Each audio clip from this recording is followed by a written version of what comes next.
Hello दोस्तों, welcome back. तो कैसे हैं आप सब? आई होप आप सभी बहुत अच्छे होंगे। तो आज हम लोग फिर से एक कहानी डिस्कस करेंगे। इस कहानी के थ्रू हम लोग इंग्लिश रीडिंग पढ़ना सीखेंगे, इंग्लिश टू हिंदी ट्रांसलेट करना सीखेंगे एक एक वर्ड मीनिंग के साथ, और इंग्लिश के कई नए नए वर्ड मीनिंग और उसका मतलब हम लोग समझने वाले हैं। साथ ही जहाँ जहाँ ग्रामर का कोई भी पोर्शन रहेगा उसको भी हम लोग अच्छे से कॉन्सेप्ट के जरिए समझते हुए आगे बढ़ेंगे। ठीक है, तो चलिए इस वीडियो के माध्यम से आप कई सारे अच्छे अच्छे नए नए चीजें सीखने वाले हैं। तो सबसे पहले जो हम लोग है कहानी का जो टाइटल है उसको समझ लेते हैं। ठीक है, उसके बाद हम लोग कहानी में आगे बढ़ेंगे धीरे धीरे। ठीक है, तो कहानी का टाइटल है the greedy little bird. The greedy, देखिए ग्रीडी मतलब होता है लालची। आप सबको पता ही होगा ग्रीडी मतलब होता है लालची। लिटिल मतलब होता है छोटा, लिटिल मतलब थोड़ा भी होता है, स्मॉल मतलब भी छोटा होता है। तो लिटिल मतलब छोटा, बर्ड यानी पक्षी, यानी कि छोटा लालची पक्षी। एक छोटा लालची पक्षी की है कहानी है। ठीक है, तो चलिए आगे हम लोग समझते हैं क्यों इसको लालची पक्षी, छोटा लालची पक्षी का इसको टाइटल दिया गया है। तो वन डे मतलब क्या होता है एक दिन, वन यानी एक, डे यानी दिन, यानी एक दिन। अ ग्रीडी बर्ड, आ यानी एक, ग्रीडी मतलब लालची और बर्ड यानी पक्षी, एक लालची पक्षी वेंट गया।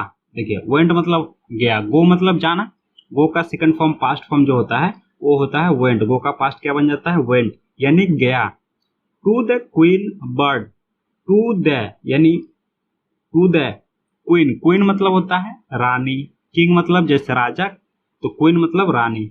अब बर्ड यानी पक्षी, यानी कि जो रानी पक्षी थी, पक्षी में भी रानी राजा सब होता है ना, तो देखिए ये रानी पक्षी है, तो उसके पास गई कौन, एक लालची पक्षी।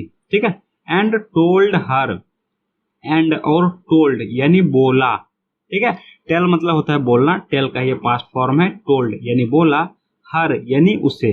ठीक है, क्योंकि क्वीन, क्वीन मतलब क्या, रानी, और रानी कौन होता है, जो लेडी बर्ड रहता है यानी महिला। ठीक है, तो इसीलिए हर बोला गया है। अगर राजा होता तो यहाँ पे हिम बोलते हैं हम लोग। ठीक है, तो टोल्ड हर ये भी एक ग्रामर का पोर्शन है।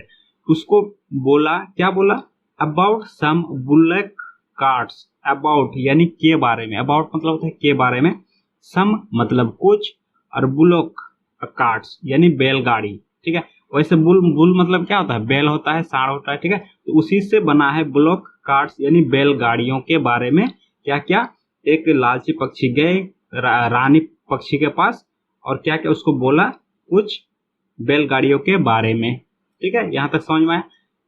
शी सेड, उसने बोला, शी यानी वह, लेडीज का बात हो रहा है इसलिए सी।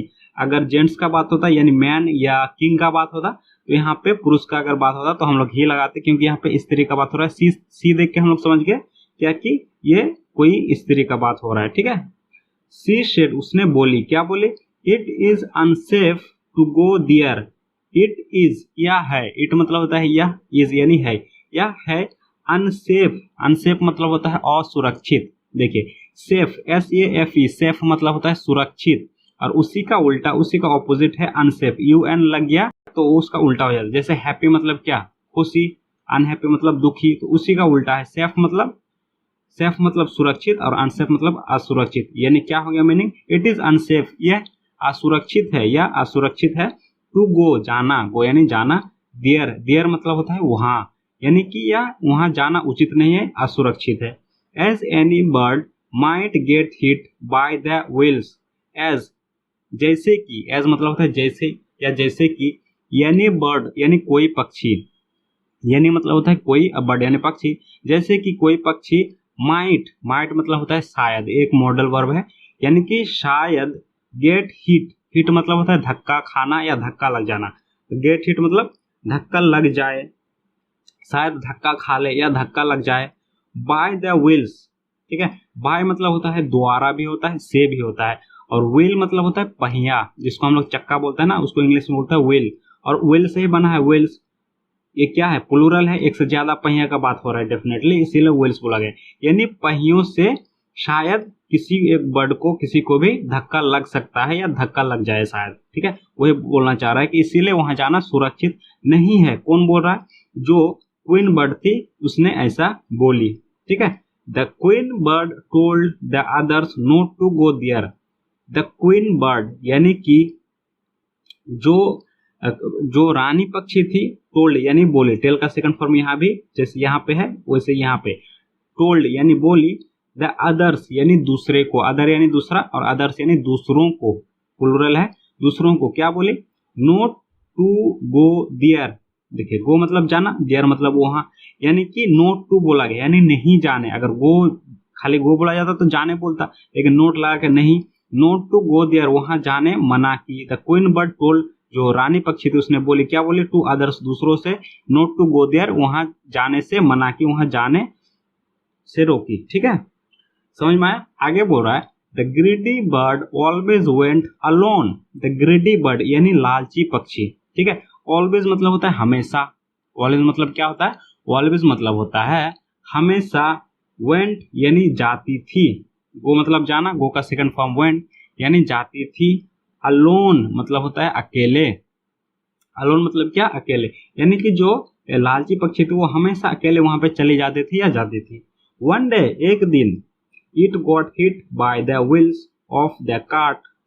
इट गॉट हिट, इट मतलब या इससे, गॉट हिट, हिट मतलब धक्का लगना, गेट का सेकंड फॉर्म गॉट यानी धक्का लग गई या धक्का खा गई या धक्का लग गई, कुछ बोल सकते हैं, यानी इसे धक्का लग गई, बाय द व्हील्स, व्हील्स से यानी पहियों से या पहियों के द्वारा, ठीक है, ऑफ द कार्ट, कार्ट यानी गाड़ी, ऑफ यानी का, यानी गाड़ी का पहिया, wheels of the wheels of the cart यानी गाड़ी के पहियों द्वारा क्या हो गया, उसको धक्का लग गया। एंड ले इंजर्ड, एंड और ले मतलब होता है पड़ा होना, कहीं भी पड़ा होना, ले, इंजर्ड मतलब होता है चोटिल, ठीक है, इंजरी से ही बना है इंजर्ड, मतलब कि चोट लग जाना किसी को, उसको बोलते हैं हम लोग इंजर्ड, यानी कि चोट खा के वो पड़ा हुआ था।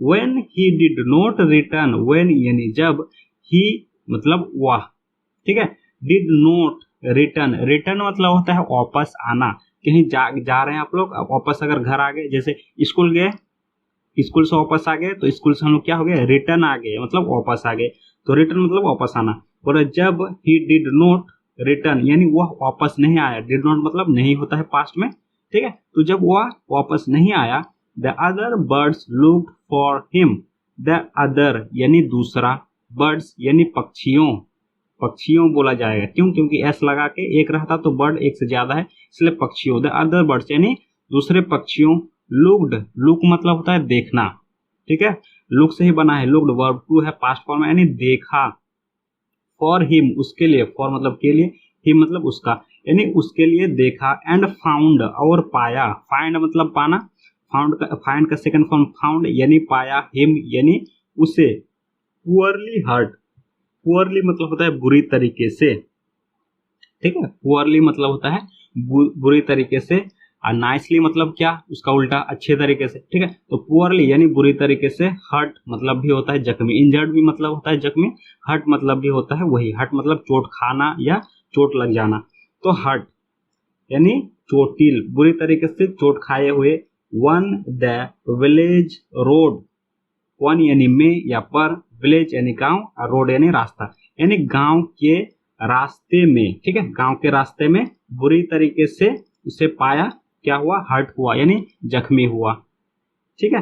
The queen said the bird, the queen said यानी जो रानी पक्षी थी, रानी थी, उसने बोली, से मतलब बोलना, से का सेकंड फॉर्म सेड यानी बोली, क्या बोली, the bird had suffered, bird यानी पक्षी, हैड मतलब क्या, हैड पास्ट दिखाएगा, और सफर, सफर मतलब होता है भुगतना, जूझना, झेलना, ठीक है, तो सफर से ही बना है सफर्ड, वर्ब 3 है, हैड प्लस वर्ब 3 यानी क्या, पास्ट परफेक्ट, ठीक है, यानी पास्ट परफेक्ट में है, ये भी एक ग्रामर का भाग हो गया, ठीक है, यानी जो पक्षी है उसने भुगता या भुगता था, तो जो बर्ड है वो भुगता, बिकॉज क्योंकि, बिकॉज मतलब होता है क्योंकि या वजह से, ऑफ इट्स ग्रीड, इट्स मतलब होता है इसका, ठीक है, और ग्रीड मतलब लालच, ग्रीड से ही बना है ग्रीड यानी लालच, यानी कि जो पक्षी है, क्वीन बर्ड जो बोले, क्या बोले, जो पक्षी है जो उसको चोट लगा, वो सफर कर रहा था, वो सफर किया, बिकॉज ऑफ इट्स ग्रीड यानी उसके उसके लालच के कारण ही उसका ऐसा नतीजा हुआ, ऐसा ही बोलना चाह रहा है कौन, क्वीन बर्ड। ठीक है, तो यहाँ तक कहानी खत्म हुआ। अब चलिए हम लोग क्या देखेंगे, मोरल देख लेते हैं हम लोग। A greedy and selfish person, a greedy यानी एक लालची, एंड और सेल्फिश, देखिए सेल्फिश, सेल्फ मतलब होता है खुद, सेल्फ से ही बना है सेल्फिश, यानी कि जो खुद के बारे में सोचे, खुद के बारे में ही वो हमेशा अच्छा, खुद के अच्छे के बारे में सोचे, दूसरे के बारे में ना सोचे, यानी कि स्वार्थी जिसको बोल जाता है। ठीक है, बोला जाता है किसको, स्वार्थी, यानी सेल्फिश पर्सन यानी आदमी, यानी सेल्फिश पर्सन ऑलवेज सफर, ऑलवेज मतलब होता है हमेशा, और सफर मतलब वही भुगतना या जूझना या झेलना। ठीक है, यानी कि एक ग्रीडी यानी एक लालची एंड सेल्फिश पर्सन, स्वार्थी आदमी, लालची और स्वार्थी आदमी हमेशा भुगतता है, सजा भुगतता है, या हमेशा मुसीबत से घिरा रहता है या मुसीबत में पड़ जाता है। ठीक है, यही था इसका मोरल का कहने का मतलब। तो चलिए यहाँ वीडियो खत्म होता है। आशा करता हूँ आप इस वीडियो से कई सारे इंग्लिश के नए नए वर्ड मीनिंग्स सीखे होंगे और इंग्लिश सही तरीके से कैसे पढ़ा जाता है वो भी आप समझे होंगे। तो चलिए आज के लिए इतना ही। वीडियो अगर अच्छा लगा हो तो एक लाइक कीजिए, चैनल को सब्सक्राइब करके बेल नोटिफिकेशन को ऑन कर दीजिए, क्योंकि मैं आप सबके लिए ऐसे ही इंटरेस्टिंग स्टोरी और उसका ट्रांसलेशन का वीडियोस अपलोड करता रहता हूँ। चलिए आज के लिए इतना ही, मिलते हैं नेक्स्ट वीडियो में, तब तक के लिए bye bye and take care.